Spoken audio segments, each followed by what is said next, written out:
Okay, so you want to own a Formula One team.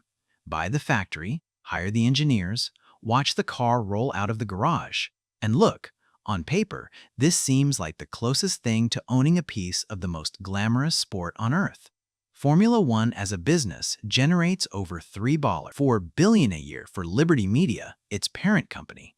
A single team, Williams Racing, once worth barely enough to cover its own debts, was recently valued at over $750 million. Some team principals become billionaires.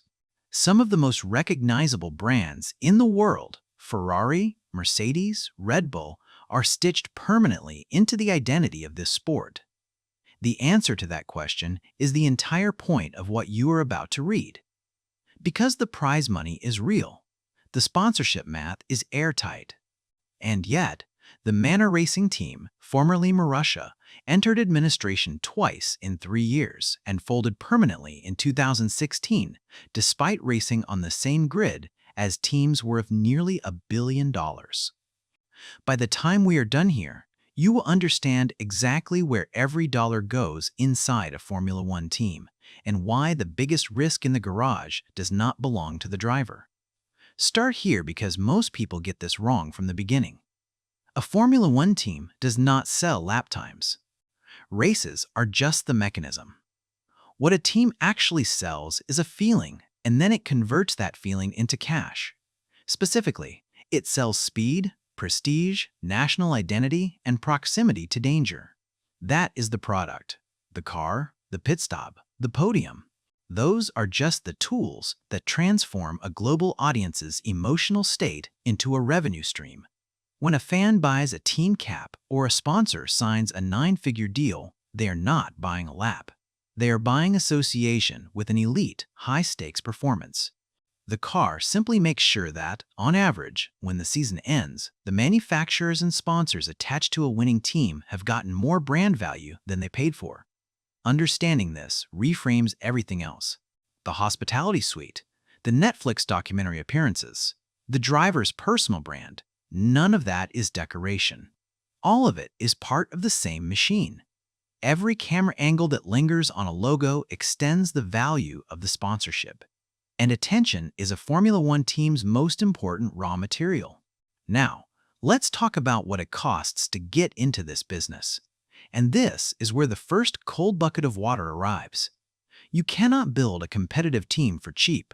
Full stop. Buying your way into the sport as a new entrant, rather than acquiring an existing team, currently requires paying the other 10 teams an anti-dilution fee of $200 million, split among them, simply for the right to exist on the grid. That is before a single carbon fiber component is molded. Andretti Global's bid to join the grid was rejected by the sport's commercial rights holder in 2024, in part over concerns about whether a new entrant would meaningfully grow the value of the championship for everyone already sitting at the table. Buying an existing midfield team outright can run anywhere from $200 million to over $700 million depending on its facilities, personnel, and constructor history. And running that team competitively, under the sport's cost cap, still requires roughly $135 to $145 million a year just on car-related performance spending, a figure that excludes driver salaries, marketing, and the 3 highest-paid executives at the team.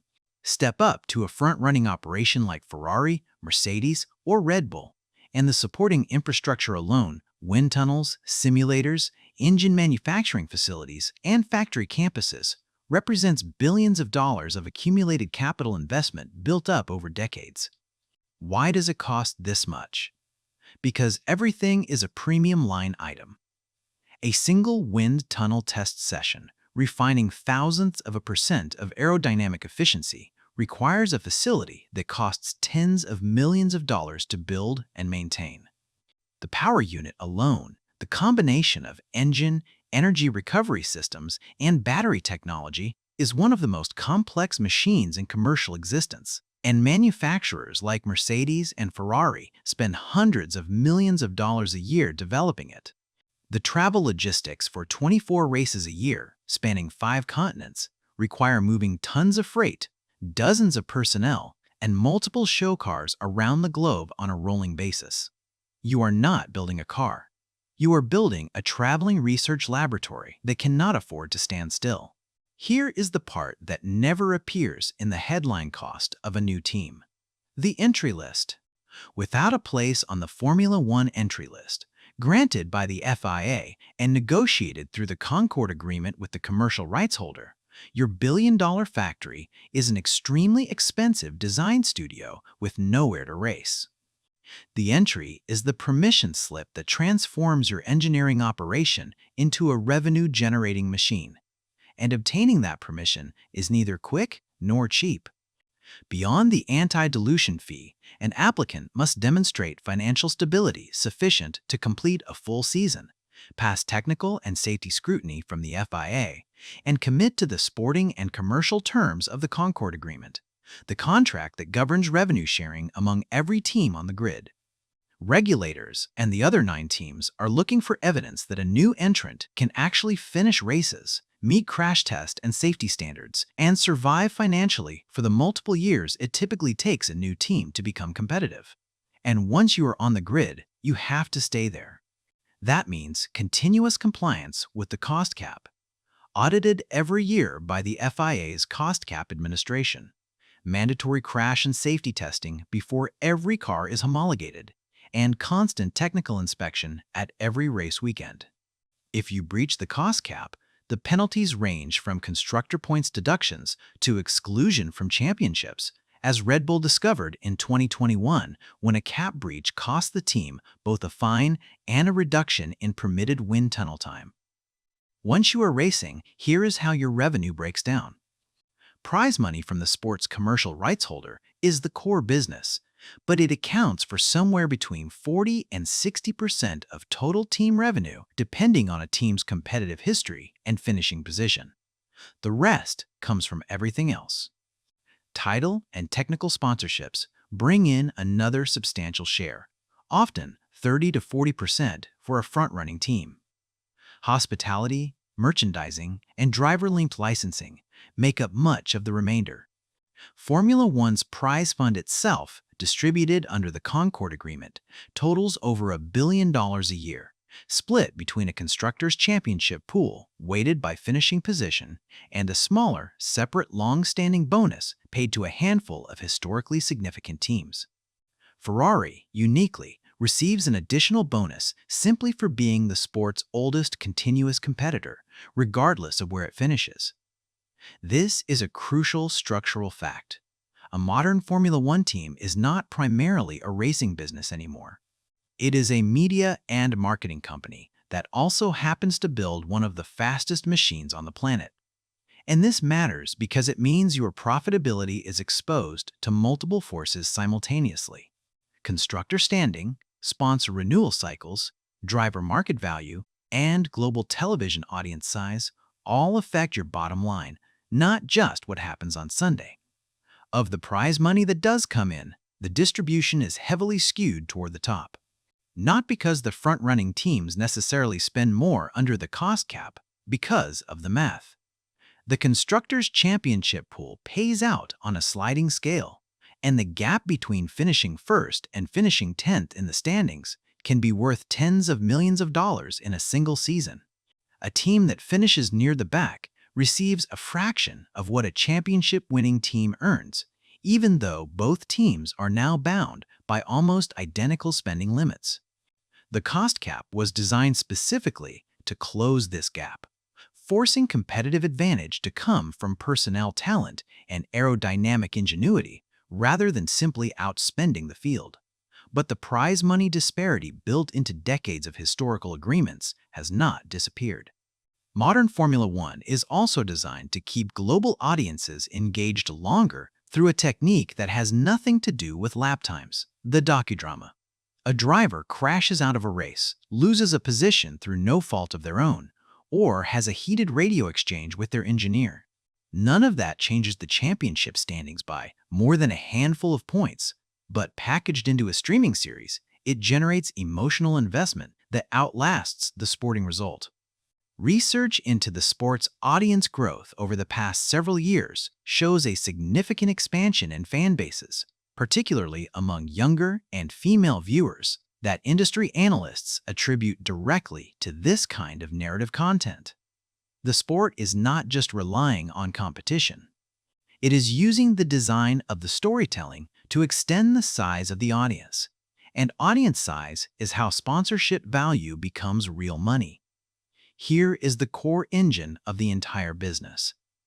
Every technical regulation in Formula One is structured so that performance gains are mathematically bounded by the cost cap and the aerodynamic testing restrictions tied to a team's championship position. This is not luck. This is engineering arithmetic. A team that finishes at the bottom of the constructor's standings is awarded more wind tunnel time and computational fluid dynamics allocation than the champion, a sliding scale designed to help the field converge.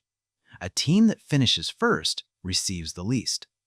Run the math over a season, and a well-run midfield team can, in theory, close a meaningful performance gap purely through smarter allocation of a smaller resource pool. That is a genuine competitive lever. Blackjack has a house edge. Formula One has a regulatory one, and it changes shape every time the technical rules are rewritten, which happens on a roughly 5 to 7 year cycle. The 2026 power unit regulations, introducing a dramatically higher proportion of electrical power alongside a smaller combustion engine, are forcing every manufacturer to effectively design a new car and a new engine simultaneously.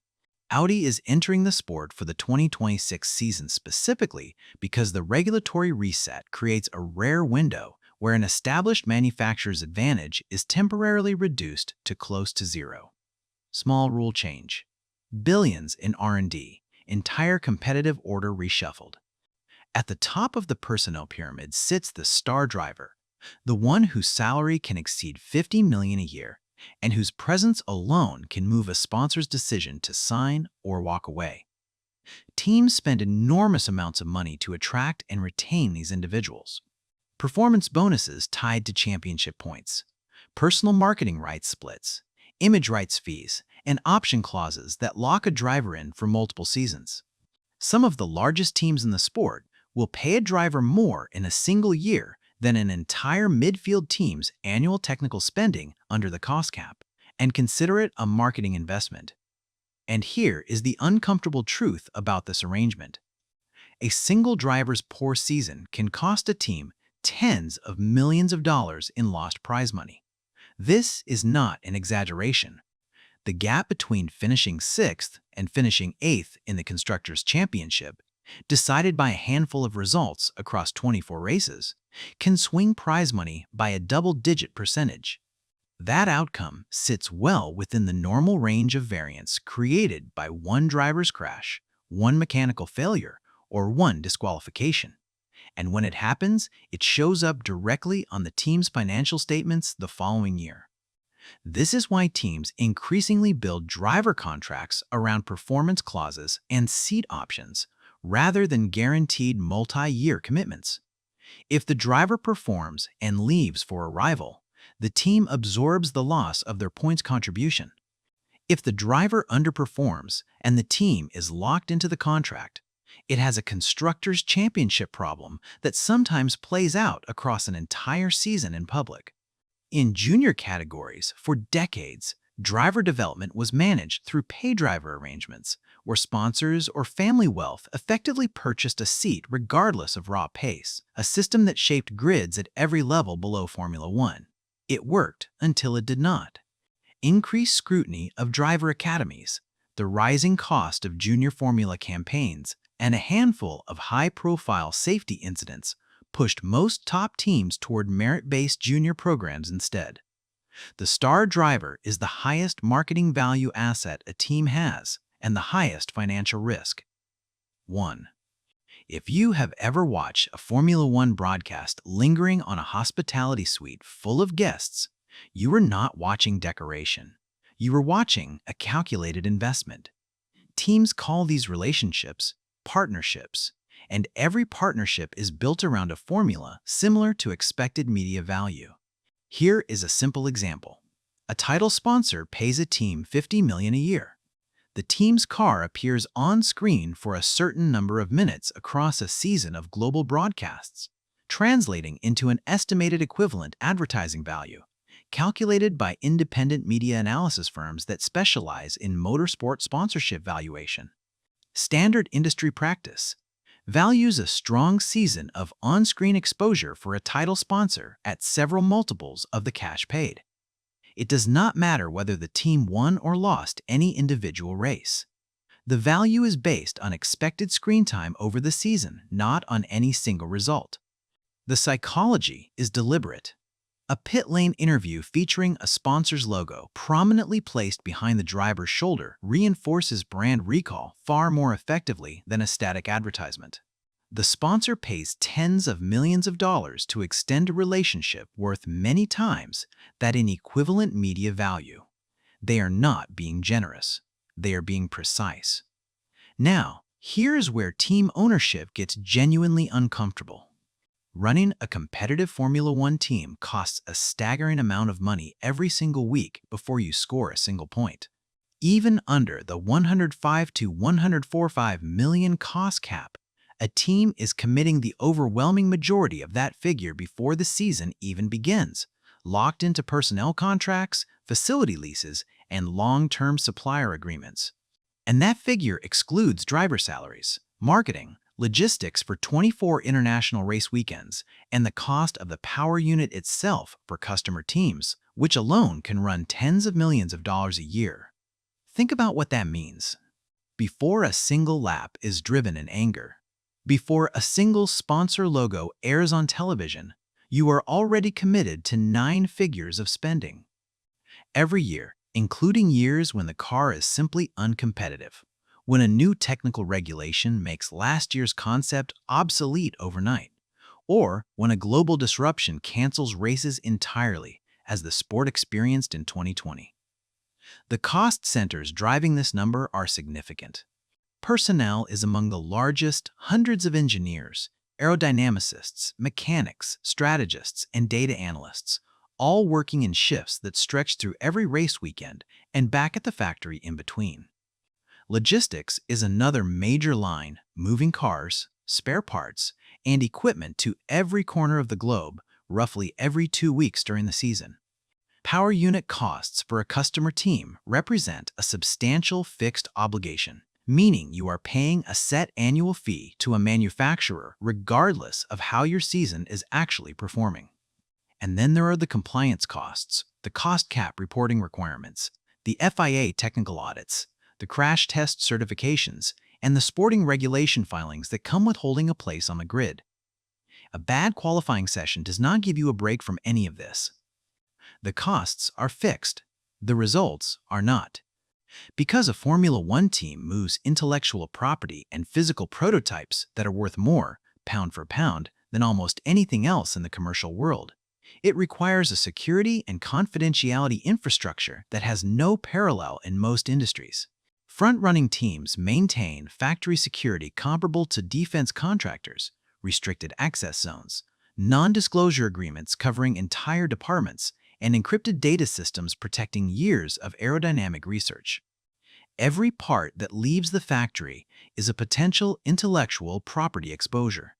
Modern teams deploy extensive telemetry encryption across every car, every test session, and every radio transmission. These systems feed into engineering operations centers staffed by analysts monitoring live data around the clock during every race.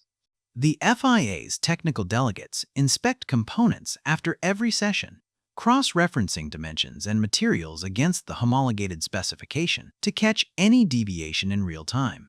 This infrastructure costs tens of millions of dollars to build and maintain annually. It is not optional. It is the price of operating at the edge of what regulations allow in full public view. And even with all of it, sophisticated setbacks still get through.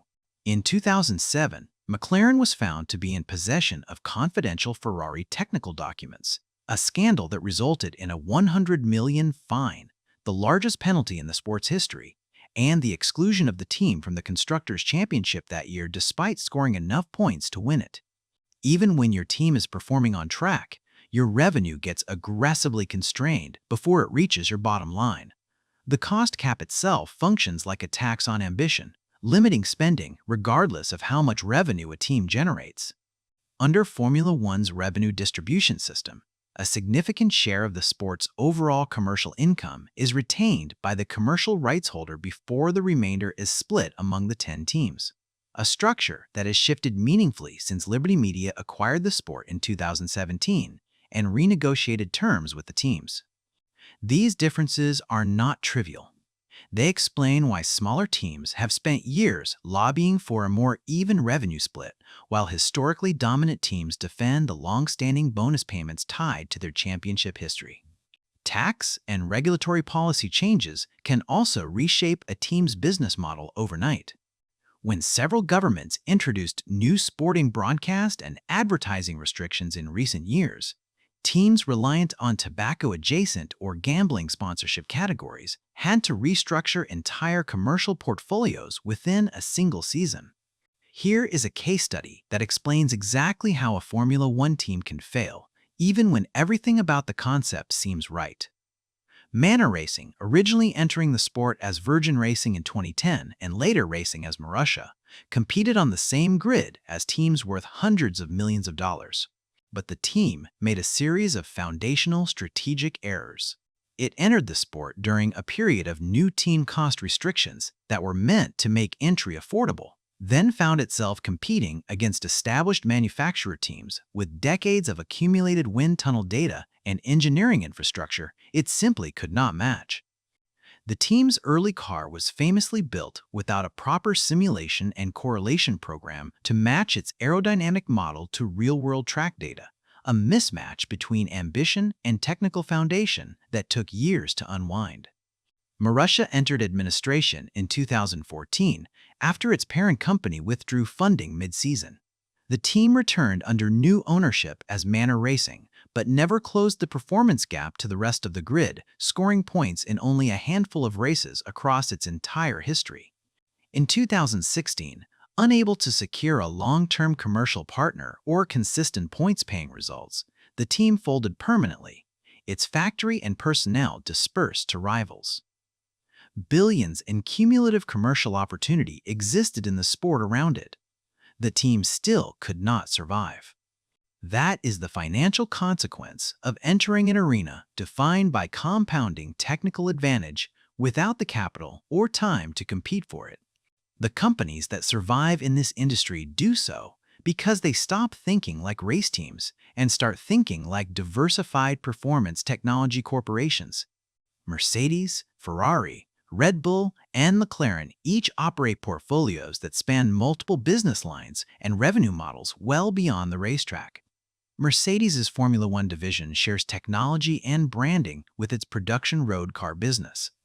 Red Bull's team sits inside a broader sports and media empire built around the energy drink brand itself. McLaren Racing exists alongside McLaren Automotive and a growing esports and entertainment division. These organizations also execute a strategy built around technology transfer, licensing aerodynamic, materials, and data analysis expertise developed for racing into road car development, aerospace consulting, and even sectors like public health ventilator design, as several teams did during the 2020 pandemic. It sounds clean, but it creates its own fixed obligations. Committing engineering talent to external technology partnerships means that talent is not solely focused on the following year's car, a resourcing tension that must be managed regardless of how the championship is going. Scale and diversification are not protection against failure. They are risk management tools, and they can be overwhelmed. Start with the top-line revenue number. Every dollar from prize money, sponsorship, hospitality, and merchandising. Now start subtracting direct operating costs. Personnel, power unit fees, logistics, and equipment come first, up to the cost cap ceiling. What remains is a constructor's operating margin before non-cap spending. Then subtract the non-cap costs specifically excluded from the cap, marketing, driver salaries, and the compensation of a team's most senior executives, which can run into tens of millions of dollars a year on their own. What remains is corporate operating income. Then subtract facility depreciation, interest on any debt used to fund the factory or technology campus, and corporate income tax. What you are left with, net income, can be remarkably thin relative to the headline sponsorship figures announced in press releases.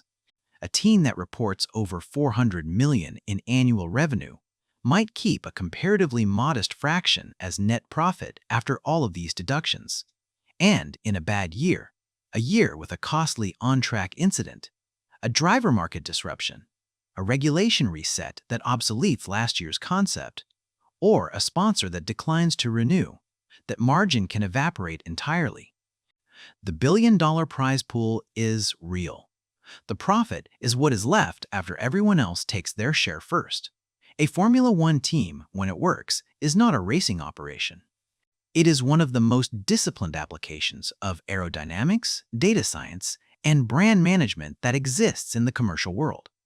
The performance gap is real. Over a full season of 24 races, the constructors' standings are as close to a mathematical certainty as sport allows. But the math does not cover the $200 million anti-dilution fee. The math does not stop a rule change from making your car obsolete overnight. The math does not survive a mid-season withdrawal of funding from a parent company. And the math does not save you if you enter a grid built on decades of accumulated technical advantage without the capital or time to close the gap. The drivers on the grid are not racing against each other in isolation. They are racing against physics, and physics always wins. But the owners of the team are racing against something harder to calculate: capital markets, regulators, sponsor renewal cycles, driver markets, and their own strategic judgment. The biggest gamble inside a Formula One team does not belong to the driver.